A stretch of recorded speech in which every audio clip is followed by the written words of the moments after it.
The way Pyromantic Pack builds work is when you first go into a map, you need to manually overflow your Inferno Flame once.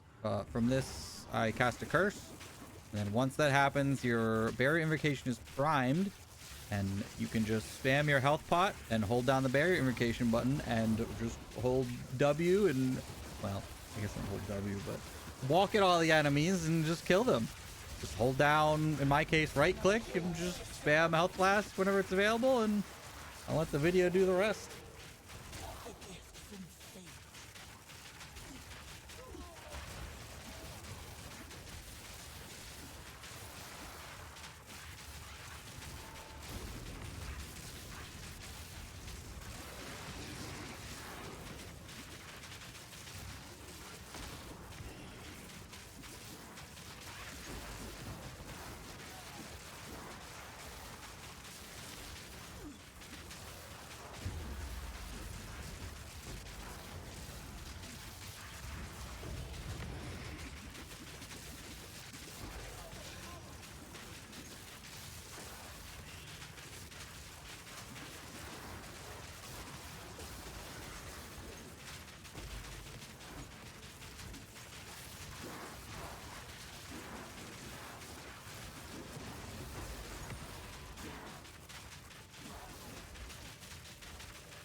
All right, how's it going, guys? We're going to talk about Barrier Invocation builds today.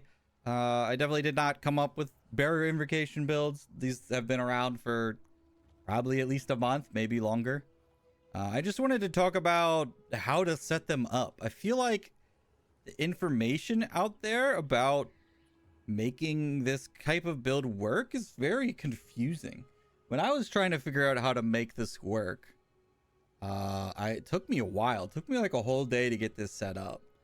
Part of the reason was because I was trying to get a Choir of the Storm to work with this, and then I realized that Choir of Storm has a half-second cooldown, so it's not very good. So I gave up on that. not very good. So I was like, all right, maybe we'll just make the normal spark barrier invocation work. But the way this build works is there's 3 sliding scales that you need to balance. You need to balance your total mana with the cost of the spell that you're casting, right? That's 1. You need to balance the base energy gain you're gaining from Pyromantic Pack. If you're familiar with Pyromantic Pack, you already know how it works, but you take 100% of your total life and shield as damage and fire damage every time your Infernal Flame overflows. So in this case, my total life, right? 5584 plus 332. So that's my ES plus life. 5916.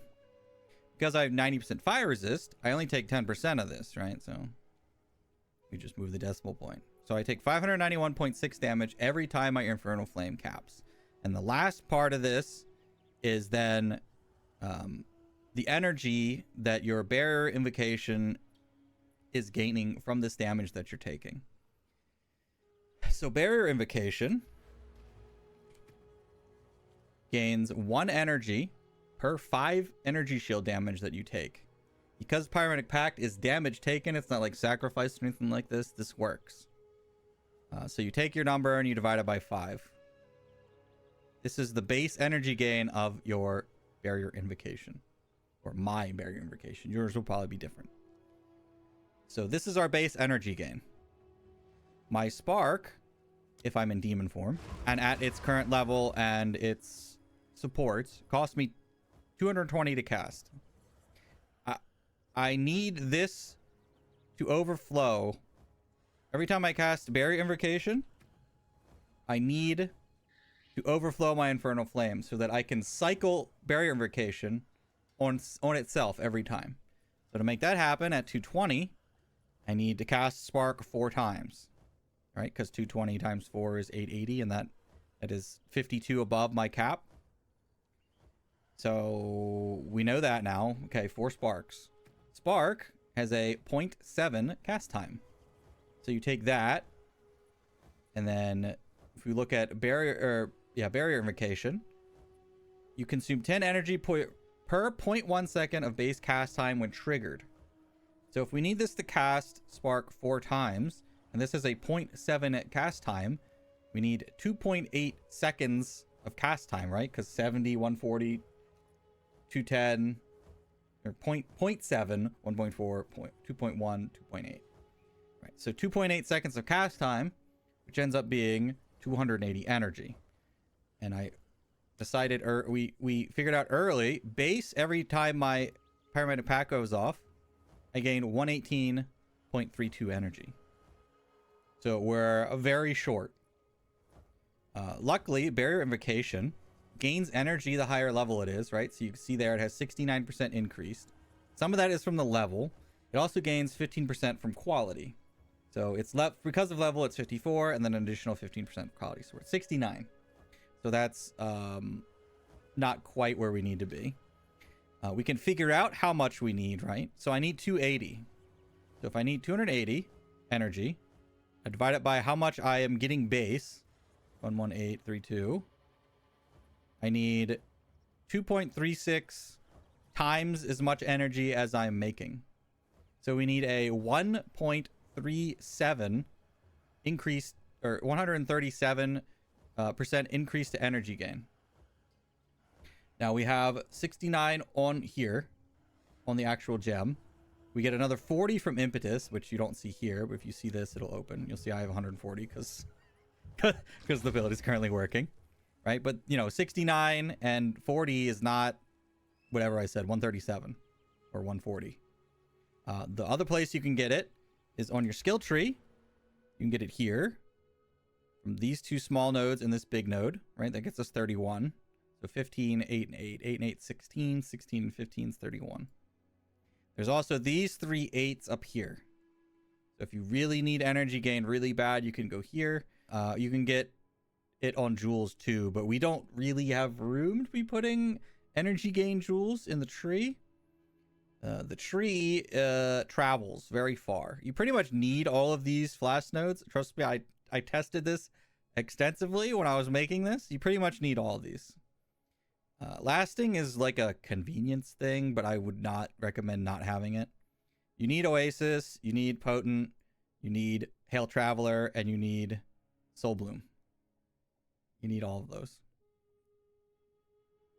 Probably won't need these dex notes. I have these for stupid reasons. So those are your 3 sliders, right? Total mana and mana cost of spell, how much base energy you're gaining, and then the percent energy gain that you need to reach equilibrium, pretty much. So you can change your spell costs, right? I'm using a level 18 Spark. If I used a higher level, then the base mana cost of Spark would be higher. You can also change your supports. I'm using 2 supports that increase cost by 100 or by 20%. It's a 120% multiplier. So that's increasing it as well. Use a higher level gem, again, higher cost. Use lower level, lower cost. For this particular build, I have no mana on any of my gear except for my amulet, because this is my normal amulet for like normal demon form hexblast stuff. So it had mana on it, and I didn't want to buy a new one. You need an amulet with spirit and whatever amount of levels of spell skills you can get, right? So your spark needs to be 21 before demon form for what I'm running. So I have a level 18 gem and a +3 for my amulet. If you found a +2 amulet or a +1 amulet, then this would either need to be 19 or 20, whatever, makes you add up to 21. And then you run this with Ghost Writhe and Ming. You cannot run an Ingenuity here. You can't run a utility belt in general. Also, if you run, Ingenuity, then Ming's effects are doubled and it makes things more complicated. I recommend using a Rawhide because it just gives you more life recovery. Life recovery ends up being a very big deal in this build. You need your flask to be healing you for a lot. If I actually do this and then pop my flask, my flask is healing me for 6318 per second. So you do a lot of damage to yourself. And you can see from my recoup, this number will get very high. It'll get over 1,000. So you can sustain demon form entirely through recoup in this build. Normally I don't like recoup, right? Because it's forcing you to take damage for you to get life regen. But this build revolves around you taking damage. So you might as well make use of the damage you're taking and just get a bunch of free recoup for a very small investment. And that'll be how you sustain demon form stacks. Now, because we're doing recoup for life sustain, you still need the 2% max fire resist jewels, but you won't, if you're low budget, you won't need the increased life regen, right? Because most of your regen's coming from recoup. You can just get max fire resist jewels and then go with that.